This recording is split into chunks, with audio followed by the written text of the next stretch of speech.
नमस्कार, मैं अभिषेक कुमार और आप देख रहे हैं द न्यूज लॉन्चर।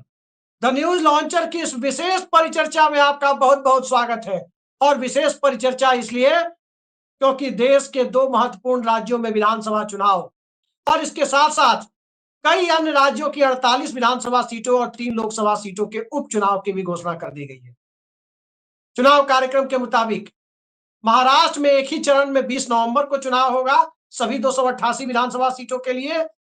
वहीं झारखंड में 81 विधानसभा सीटों के लिए 2 फेज में 13 नवंबर और 20 नवंबर को चुनाव कराया जाएगा। लोकसभा की 2 सीटों पर 20 नवंबर को और एक केदारनाथ की विधानसभा सीट पर भी 20 नवंबर को वोटिंग होगी। जबकि जहां से प्रियंका गांधी के चुनाव लड़ने की चर्चा है वायनाड से, केरल के वायनाड से, उस वायनाड की सीट के साथ उत्तर प्रदेश, बिहार समेत कई राज्यों की 47 विधानसभा सीटों के लिए 13 नवंबर को वोटिंग होगी। सभी सीटों की मतगणना 23 नवंबर को होगी। लेकिन इस चुनाव कार्यक्रम की घोषणा के बाद राजनीतिक परिस्थितियां कैसी है, खासकर उन राज्यों में जहां पिछले 5 वर्षों में इस लोकतंत्र ने बहुत कुछ देखा है। सुप्रीम कोर्ट की संविधान पीठ के गठन से लेकर गुवाहाटी मॉडल तक, 50 खोके एकदम ओके के नैरेटिव तक, और उन सब से आगे जाकर ईडी के द्वारा लोकतंत्र को ईडी तंत्र बनाने की कथित कोशिशों को भी देखा है। तो क्या चुनाव इन सब के साए में होगा, या चुनाव उन परिस्थितियों में होगा जिन परिस्थितियों में आमतौर पर लोकतंत्र के इस महा उत्सव में लोग भाग लेते हैं? सीधे चलते हैं वरिष्ठ पत्रकार और जाने माने राजनीतिक विश्लेषक अशोक वानखेड़े जी के पास, और साथ ही हमारे साथ मौजूद है वरिष्ठ पत्रकार ऋषि मिश्रा जी। भाऊ, सबसे पहले आप ही से पहला सवाल। आपके गृह राज्य में महाराष्ट्र में चुनाव का ऐलान हो गया, और चुनाव का ऐलान जब हुआ है एक फेज में, 288 सीटों वाले स्टेट में एक फेज में, और 81 सीटों वाले स्टेट में 2 फेज में। ठीक इसी तरीके से आप उत्तर प्रदेश की बात देखिए, बिहार की 4 सीट, यूपी की 10 सीट, केरल की 1 लोकसभा सीटों का के लिए वो चुनाव कार्यक्रम घोषित हुआ है। कुल 48 असेंबली सीटों के लिए भी हुआ है। क्या आपको लगता है इस चुनाव में हरियाणा की तरह ही चुनाव कराया जाएगा, या लोग कुछ बेहतर मशीनी लोकतंत्र के दौर में लोग वाकई वास्तविक लोकतंत्र की उम्मीद बनाए रखें? कभी शेर शायरी तो कभी फिल्म गाने के भरोसे हमारे चुनाव आयुक्त जो है, मुख्य चुनाव आयुक्त राजीव कुमार शुरुआत करते हैं। अच्छा लगा उन्होंने कहा कि कुछ तो लोग कहेंगे, लोगों का काम है कहना, छोड़ो उन बेकार की बातों में, बीत न जाए रहना। आज की डेट में यदि बार बार वो अपने उद्बोधन में लेवल फ्री प्लेइंग फील्ड की बात कर रहे थे कि सभी को इक्वल लेवल प्लेइंग फील्ड मिलना चाहिए, लेकिन ऐसा क्यों होता है कि जब प्रधानमंत्री और उनके बाकी मंत्रिमंडल के बड़े मंत्री चुनाव आयोग की तमाम आचार संहिता की धज्जियां उड़ाते हुए भाषण देते हैं और चुनाव आयोग चुप रहता है? लेवल प्लेइंग फील्ड कहां है? लेवल प्लेइंग फील्ड तब होता कि जब चुनाव आयोग चुनाव की जो डेट्स है वो विपक्ष को भी कॉन्फिडेंस में लेके लेता है। लेकिन मुझे लगता है कि तो सत्ता पक्ष बताता है, उसी हिसाब से होता है।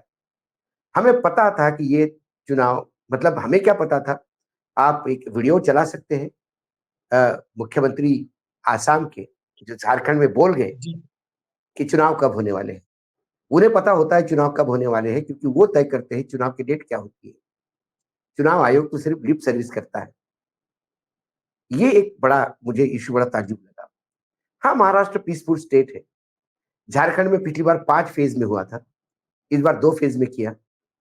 2 फेज में, और कई बार 1 फेज में इसलिए भी करना चाहते हो क्योंकि महाराष्ट्र 1 फेज में उनको लगता है कि जल्दी निपट जाएगा।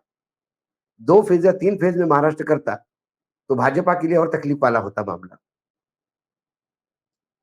तो 1 फेज में उन्होंने, भाजपा ने अपने हिसाब से किया कि एक झटके में कर दे, पूरा कारपेट बॉम्बिंग कर दे, बाकी विपक्ष को इतना जगह न मिले। ये हमेशा होता है। लेकिन उन्होंने कई बातें कही। बात करते समय तो राजीव कुमार जी जब बात करते हैं तो ऐसा अमृत, मतलब फूल झड़ते हैं। लगता है कि सही मायने में देश को बहुत एक हीरा मिला है। लेकिन कथनी और करनी में बहुत फर्क होता है।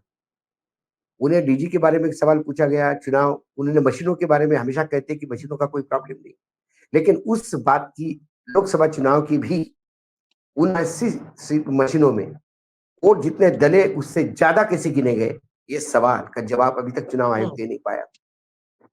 आज फिर हरियाणा में कांग्रेस ने आज एक फिर सप्लीमेंट्री एप्लीकेशन लगाई और फिर उन्होंने कहा कि हमने ये कंप्लेंट करके बहुत दिन हो गए हैं, लेकिन इसके ऊपर कोई निराकरण नहीं हुआ। बैटरी 90% कैसी हो सकती है, ये ताज्जुब की बात है। 99.9%। नहीं, यहाँ एक महत्वपूर्ण सवाल है भाऊ, ये जानना जरूरी है, क्योंकि वहां तो मामला 3 दिन का था, 5 और 8 का। 5 नवंबर और 8 नवंबर का। यहाँ 13 नवंबर को जो चुनाव होगा, कुछ राज्यों के उपचुनाव और झारखंड के फर्स्ट फेज के चुनाव, 13 नवंबर वाली बैटरी अगर 23 नवंबर को 99% चार्ज मिलेगी, तो क्या आपको लगता है कि उस वैज्ञानिक को जिसने उस बैटरी का आविष्कार किया वो नोबेल पुरस्कार का हकदार है? नहीं, मुझे लगता है कि ऐसे वैज्ञानिक यदि हमको देश को मिल जाए तो हमारी देश की आधी प्रॉब्लम सॉल्व हो जाएगी। हमारी कई चीजें जो बैटरी ऑपरेटेड है, वो आज के डेट में सबसे बड़ा प्रॉब्लम है चार्जिंग का। ये ऐसी कैसी बैटरी चार्ज कर लेते हैं कि जो बैटरी पूरा दिन भर वोटिंग करने के बाद भी, मशीन 3 दिन के बाद भी निकलने के बाद 99.9, क्या मशीनें रिचार्ज की गई अंदर? यदि मशीनें रिचार्ज की गई है तो क्या मशीनों के साथ खिलवाड़ हुआ? सवाल ये है, उसका जवाब देना चाहिए। इलेक्शन चुनाव आयोग चुप है। चुनाव आयोग कई जगह कितना बायस्ड होकर काम करता है, लेकिन फिर भी मैं इस देश के मतदाताओं पे विश्वास रखता हूँ। इस देश के मतदाता इतना कुछ करने के बाद भी, और राजनीतिक दलों ने यदि जी जान लगा के अपना अपना पक्ष सरकार के सामने रखा, जनता के सामने रखा, तो जनता निर्णायक वोट करती है। लोकसभा में 79 सीट पे 79 सीट्स का प्रॉब्लम है, जहां वोट जितने गिरे उससे ज्यादा गिने गए। वो सीटों में से 60 सीटें भाजपा के पक्ष में जाती है। इसके बावजूद भाजपा 240 पे अटकी, उन्हें टेक्निकली 180 पे थी। इसके बावजूद वो अपने बलबूते पे सरकार नहीं बना पाई। ये जनादेश है। उन्होंने जनादेश दे दिया कि भाजपा को सरकार में आने का कोई अधिकार नहीं। फिर बैसाखी होकर से देखिए, लोकतंत्र में फिर आंकड़ों का महत्व होता है। फिर आप इधर से उधर से भानुमति का कुंभा जोड़ के आपने सरकार बना ली, उसमें कोई जात नहीं। इसके पहले भी गठबंधन की सरकारें आई है, ये हमने मना नहीं किया। मैं इस गठबंधन के खिलाफ भी नहीं हूँ। चलो ठीक है, आपने सरकार बनाई, लेकिन ऐसा जनादेश मुझे लगता है कि हरियाणा भी होने वाला था। इतना कुछ होने के बाद भी, मशीनों के साथ खिलवाड़ होने के बाद भी कांग्रेस सरकार बनाती, बशर्ते कांग्रेस तय करती कि उन्हें सत्ता में आना है। आज महाराष्ट्र और झारखंड, आज हम चुनाव आयोग को क्या कहें, हम मशीनों को क्या कहें, जब चुनाव लड़ने वाली विपक्षी दल ही अपनी सीटें बेचने को आमादा हो, कॉम्प्रोमाइज करने को आमादा हो, और अपने स्वार्थ के आगे जनता की अभिलाषा और अपेक्षाओं के साथ खिलवाड़ करने का उनका शौक हो, तो फिर क्या कर सकते? मैं भी आ रहा हूं आपके पास। काफी महत्वपूर्ण सवाल मेरे पास है। आपके गृह राज्य का भी चुनाव है। ऋषि मिश्रा जी, ये बताइए कि कौन सा बिस्किट जो असम के मुख्यमंत्री कहते थे कि उन्होंने खिलाया, राहुल गांधी ने अपने कुत्ते को, उन्हें सामने बिठा करके बिस्किट खिलाया, और बिस्किट किसी और को, बकौल हेमंता बिश्व शर्मा, बिस्किट कुत्ते को खिलाया। लेकिन वो कौन सी रूहानी ताकत आ गई हेमंता बिश्व शर्मा में कि चुनाव आयोग के अंदर क्या डॉक्यूमेंट्स हैं, कब चुनाव होंगे, वो पहले कुछ बोल रहे हैं। और सवाल ये है कि वो लगातार रांची में बैठे हुए हैं। वो पॉलिटिकल टूरिज्म पर असम जा रहे हैं, नहीं तो ज्यादातर समय उनका रांची में बीत रहा है। मेरी जानकारी है कि एक सिक्योरिटी एजेंसी चलाने वाले सांसद हैं राज्यसभा के, उनका घर, उनका अस्थायी आवास बन गया है रांची में। आप बताइए कि किस तरह से इस चुनाव को आप देख रहे हैं कि झारखंड में और खासकर बिहार में उपचुनाव है, कोई हिंदू जागरण या कौन हिंदू स्वाभिमान यात्रा लेकर सेंसिटिव इलाके में गिरिराज सिंह निकल रहे हैं। ऋषि जी, मैं आपसे जानना चाहता हूं कि अभिषेक जी, देखिए अभिषेक जी, आपके सवाल आपने जो सवाल किया मैं समझ गया हूँ। देखिए, आप झारखंड में हेमंत बिश्व शर्मा को क्यों पॉइंट किया गया है, या हेमंत बिश्व शर्मा हो या शिवराज सिंह चौहान हो, आप, मैं तो भाव से कहूंगा, या जो कोई भी जिनका बाबूलाल मरांडी से अच्छा संबंध है, थोड़ा बाबूलाल मरांडी से आप बात कीजिएगा of the record. Babulal Marandi परेशान है कि प्रदेश अध्यक्ष मैं हूं और निर्णय ये प्रभारी, दोनों प्रभारी जो हैं, प्रभारी और सब प्रभारी ले रहे हैं। अब हेमंत बिश्व शर्मा झारखंड में इस प्रकार से पैर जमा लिए हैं कि प्रदेश अध्यक्ष नाम मात्र के बाबूलाल मरांडी बन गए हैं। पार्टी में गुटबाजी इस चरम पे है झारखंड में। और हेमंत बिश्व शर्मा झारखंड के भाजपा के राजनीति में जिस प्रकार से हस्तक्षेप कर रहे हैं, तमाम भाजपा के नेता, एक बड़ा वर्ग जो है वो नाराज चल रहा है हेमंत बिश्व शर्मा से। और हेमंत बिश्व शर्मा को बीजेपी यानी अमित शाह ने क्यों अपॉइंट किया है? क्योंकि आदिवासी के अलावा एक बड़ा सा जो ये है वो मुसलमानों का भी बहुत ठीक ठाक है। ये पोलराइजेशन करने का जो मुझे लगता है कि पोलराइजेशन करने का एक बड़ा माध्यम हो सकते हैं हेमंत बिश्व शर्मा।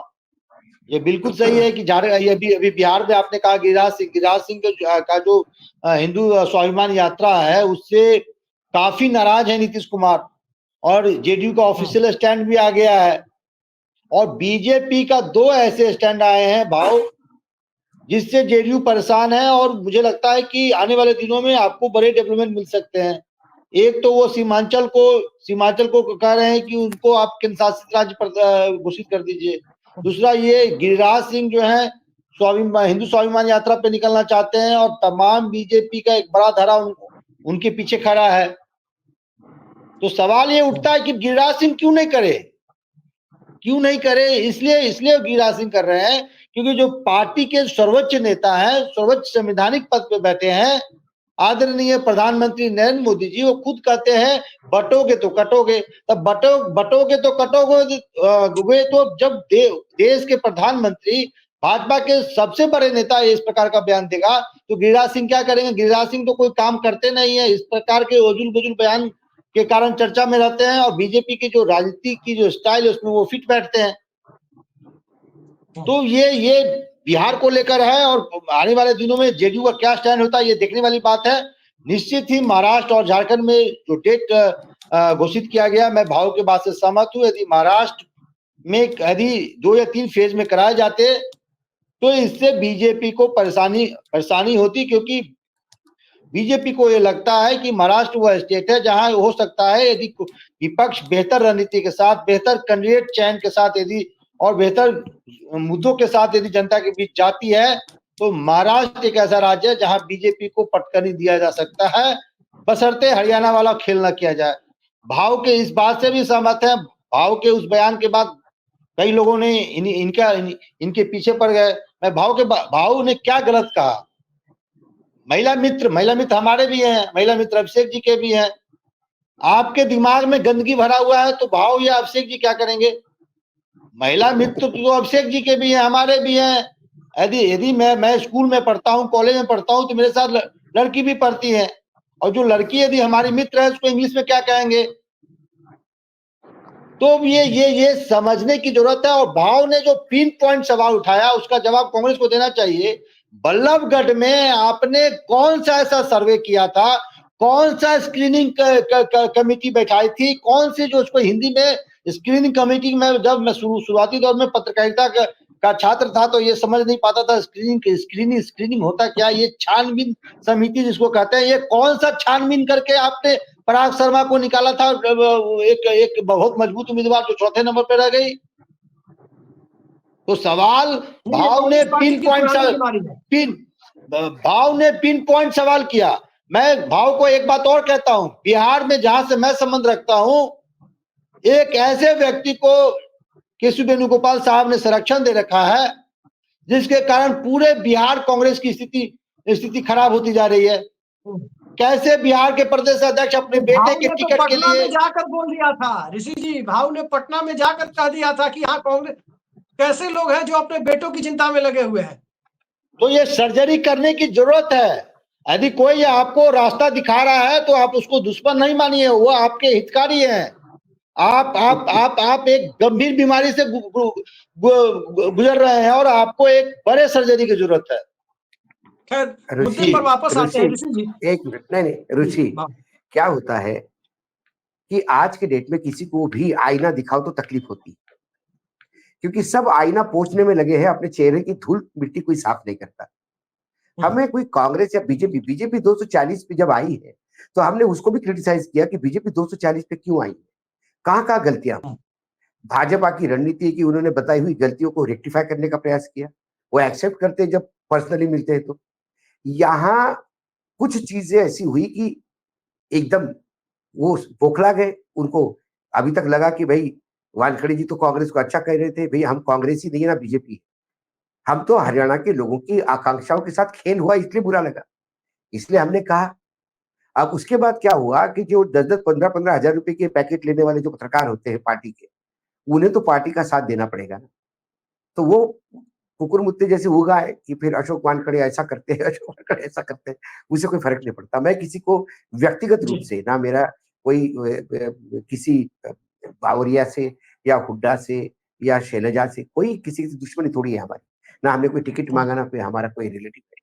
लेकिन केसी वेणुगोपाल से भी मेरे कोई दुश्मनी नहीं है, मैं तो मिला भी नहीं उनसे, मैंने कभी मेरी बात भी नहीं हुई।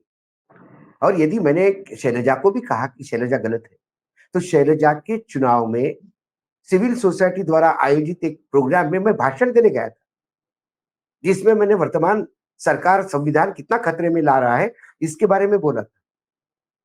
उसके बाद शैलजा जी का मुझे फोन है कि धन्यवाद, आप आगे गए हैं। सवाल वो नहीं है, सवाल ये है कि हम विश्लेषक है तो विश्लेषण करेंगे, चाहे कहीं का हो। और आप जो कह रहे हैं कि यात्रा जो निकाली, जो यात्रा निकल रही है, हेमंत विश्व शर्मा वहां क्यों है? देखिए अभिषेक, भाजपा को एक बात समझ में आ गई, ना भाजपा के पास कोई ब्रांड नाम का चेहरा है, मोदी ब्रांड है जी नहीं। ये हरियाणा के भी चुनाव में 10,000 की भीड़ नहीं इकट्ठा कर रहे थे, वो जान गए थे। उनको पता है कि चुनाव अब जीतना एक मैकेनिज्म हो गया है, एक फार्मूला है, सेट फार्मूला चुनाव जीतने का। ईडी, सीबीआई, इनकम टैक्स का उपयोग करो, कुछ थोड़ा तड़का चुनाव आयोग से लगवाओ, कुछ बाकी गद्दारों को खरीद लो, पैसे दे दो, कुछ विद्रोही को फाइनेंस कर दो और अपना नंबर सिक्योर कर दो, ये है। और एक ठीक, नया जो भाव हम जी बताइए। जो ट्रेंड अभी, जी जो ऋषि ने कहा, जी जो ट्रेंड चल रहा है वो हार्डकोर हिंदुत्व का है। उनके पास ना विकास बेचने को है, उनके पास ना कुछ बेचने को है, बस एक है हिंदुत्व। यदि दशहरे के दिन नागपुर में दिया हुआ संघ चालक का भाषण आप सुनो, तो मुझे जी मोहन भागवत पूरा यू टर्न लेते हुए दिखाई देते, जो हार्डकोर हिंदुत्व की बात कर रहे थे, हिंदू खतरे में होने की बात कर रहे थे। 10 साल से बीजेपी की सरकार है, हिंदू खतरे में कहां से होगा? लेकिन हिंदू खतरे में क्यों लगता है? क्योंकि बीजेपी की सीटें खतरे में है, इसलिए हिंदू खतरे में है। नहीं, तो सवाल उनका यही जो है बाबू, हार्डकोर, सवाल उनका यही है कि अब उनका जो आचार संहिता एक से मिनट लग गई। अभिषेक, जो जी हिंदुत्व खतरे में वो बोलते हैं, उसका इको है ये कि उत्तर प्रदेश में दंगे हो रहे हैं, वहां जी एक विधायक को गोली मारी जाती है, गोली मारने वाला जय श्री राम का नाम लेता है, गोली जिसको लगी वो मुसलमान होता है, बात दबी जुबान में होती कि चूड़ी कस दी। ये क्यों सिलेक्टिव नहीं है, ये हर जगह हिंदू मुसलमान करने का प्रयास कर रहे हैं, ताकि जब तक हिंदू मुसलमान नहीं करेंगे तब तक ये चुनाव में नहीं रह सकते, इलेक्टोरल पॉलिटिक्स में। इसी भाव, कारण यही है कि सवाल वहां मैं से आपसे ये यात्रा पूछ रहा निकली। हूँ भाव, हाँ इसी से जुड़ा हुआ सवाल मैं आपके पास लेकर आ रहा हूँ कि क्या मनोज जारंगे पाटिल ने जो परिस्थितियां उत्पन्न की, या जन आकांक्षाओं की आप कह सकते हैं कि उन्होंने एक सार्वजनिक तौर पर एक लोकतांत्रिक उद्गार व्यक्त किया आरक्षण को लेकर, क्या चुनावी हिंदुत्व के माध्यम से महाराष्ट्र में 20 नवंबर तक बीजेपी ये हालात बनाने में कामयाब हो जाएगी कि लोग नहीं अपने मुद्दे, आरक्षण के मुद्दे, सामुदायिक मुद्दे को छोड़कर सांप्रदायिक मुद्दे पर उस रथ पर सवार हो जाए? नहीं, महाराष्ट्र की राजनीति का तासीर अलग है।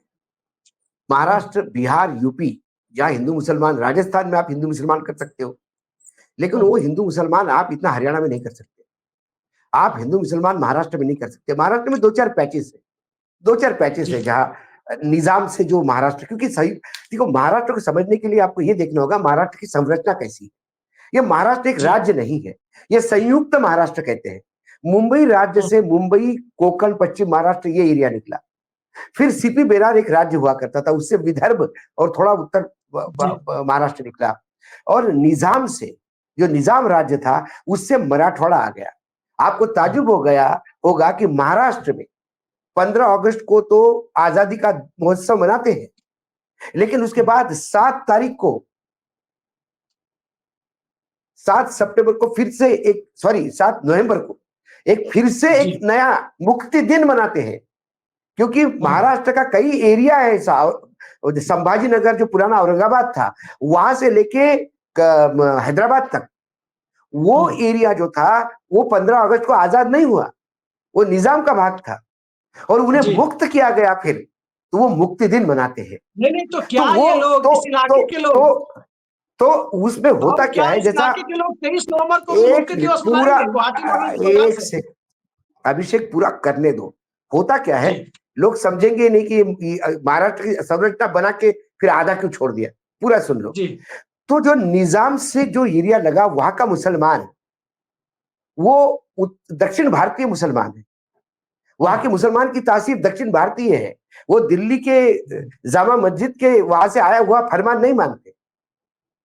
यही कारण है कि ओएसी नॉर्थ इंडिया में फेल होता है।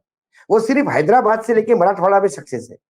तो वो एक पैच मुस्लिम का है, कुछ पैच जलगांव और आसपास मालेगांव उस एरिया में है। लेकिन वहां का मुसलमान सेक्युलर मुसलमान है, वो इतना हार्डकोर मुसलमान नहीं। मुंबई में एक ही बार दंगे हो गए थे जब बाबरी मस्जिद गिरी थी। जब वो दंगे हुए थे और उस दंगों के बाद अभी तक मुझे ऐसा कोई दंगे जैसा व्यवस्था वहां दिखी नहीं। छोटे मोटे छुटपुट 2-4 जगह पे होते हैं, लेकिन जो बड़े दंगे यूपी बिहार में बड़े स्केल पे होते हैं वो नहीं। लेकिन क्या उत्तर प्रदेश में दंगे नहीं हो रहे? क्या उत्तर प्रदेश में दुर्गा विसर्जन के बाद स्थिति सामान्य है? एक वीडियो आया है आज, वो वीडियो देख के ऋषि मैं खुद शर्मसार हूं कि क्या हार्डकोर हिंदुत्व के नाम पे तुम हमारे देवी देवताओं का अपमान करोगे।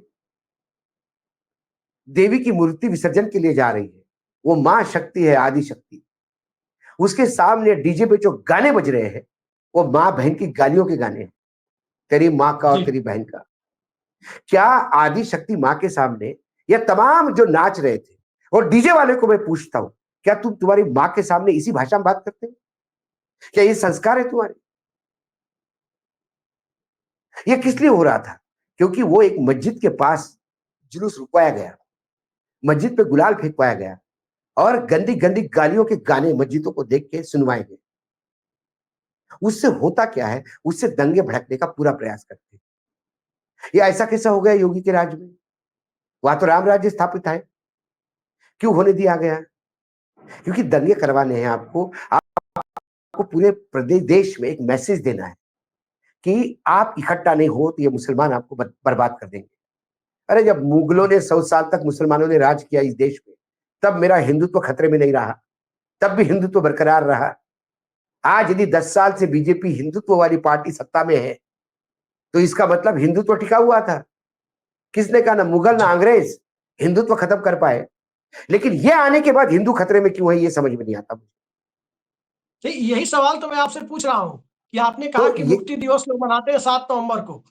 क्या 23 नवंबर को इस बार उन इलाके के लोग महाराष्ट्र में गुवाहाटी मॉडल वाली 50 खोके एकदम ओके वाली कथित सरकार से मुक्ति दिवस मनाएंगे, या फिर हरियाणा जैसा नतीजा आपको दिख रहा है?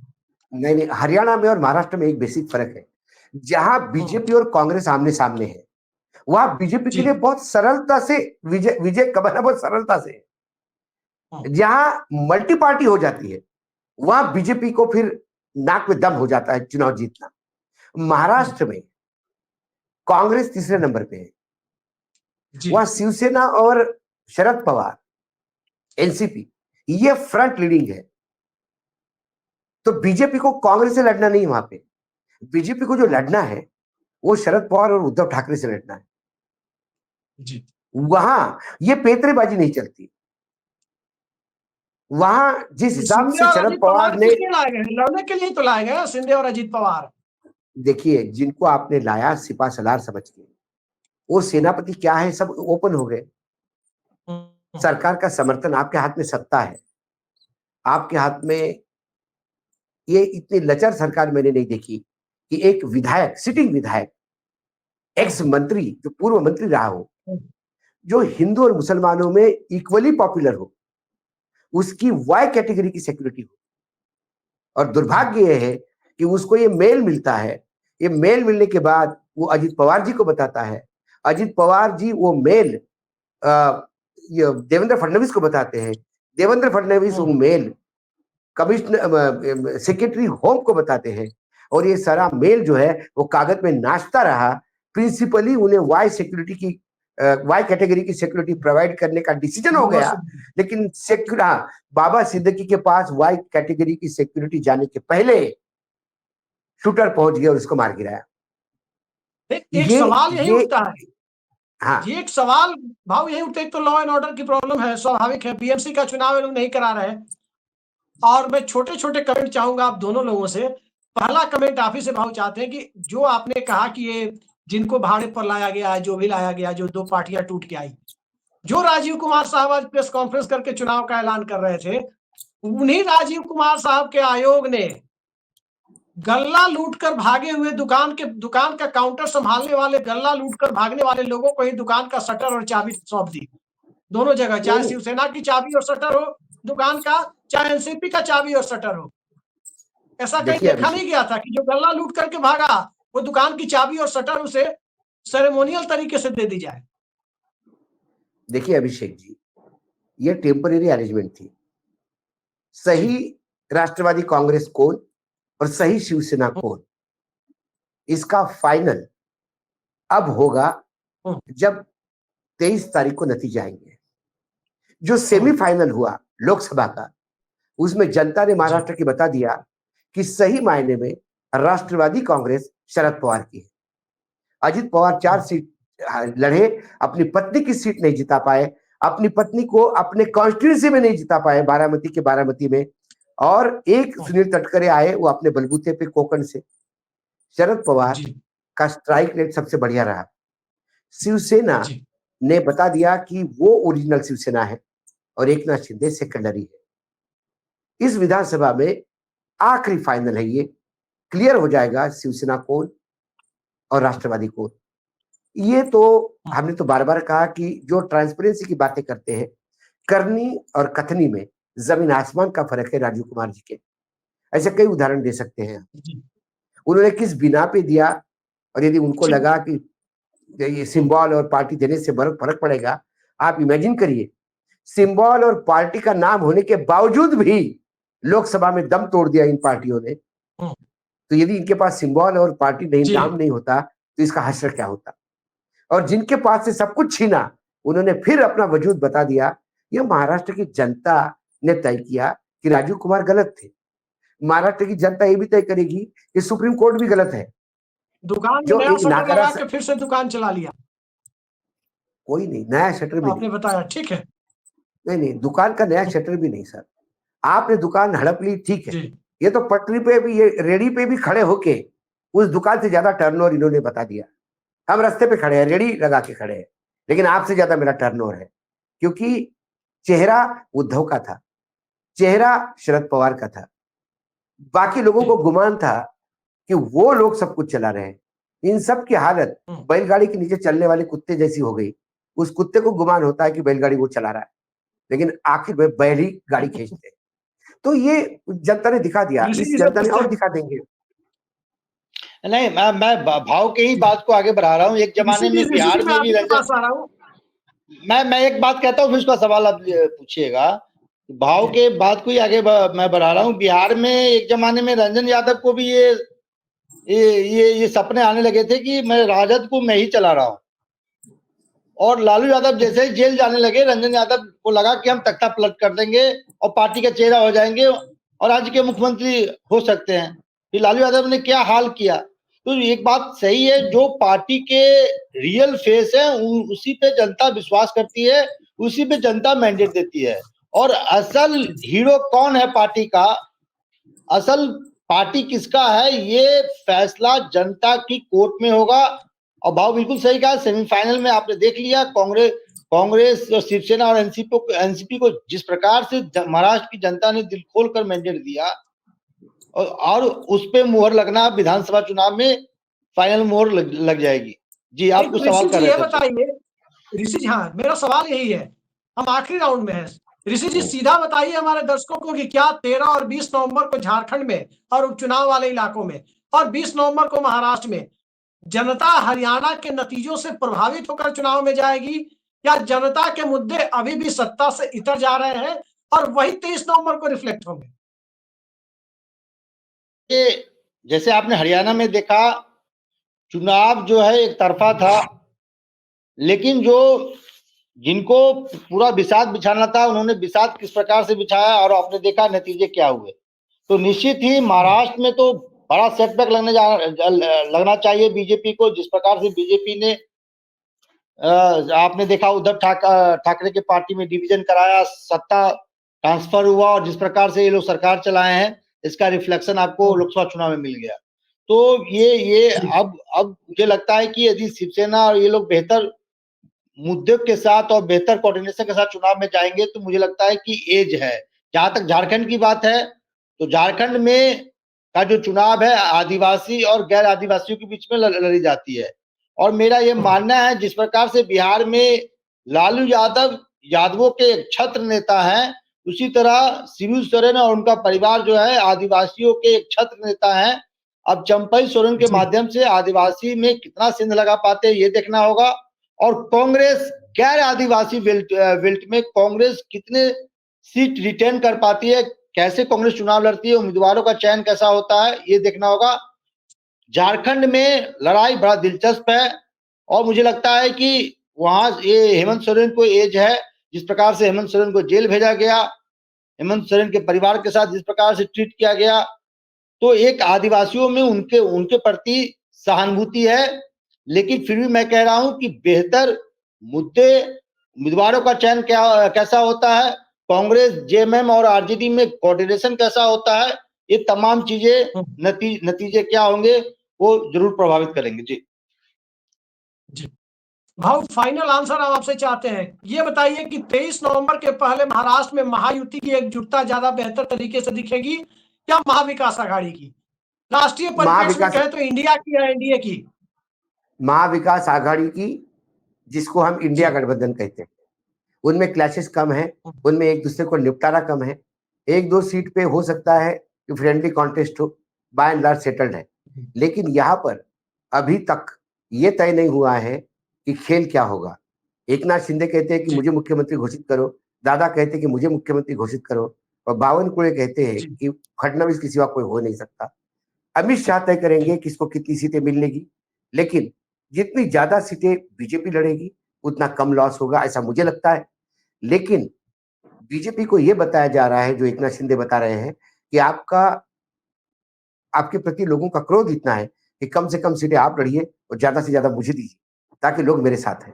अब ये अमित शाह तय करेंगे, क्योंकि यहाँ से देखिए सारा दिल्ली से होता है। वहां इन दोनों नेताओं की इतनी औकात नहीं है कि ये कुछ बोले।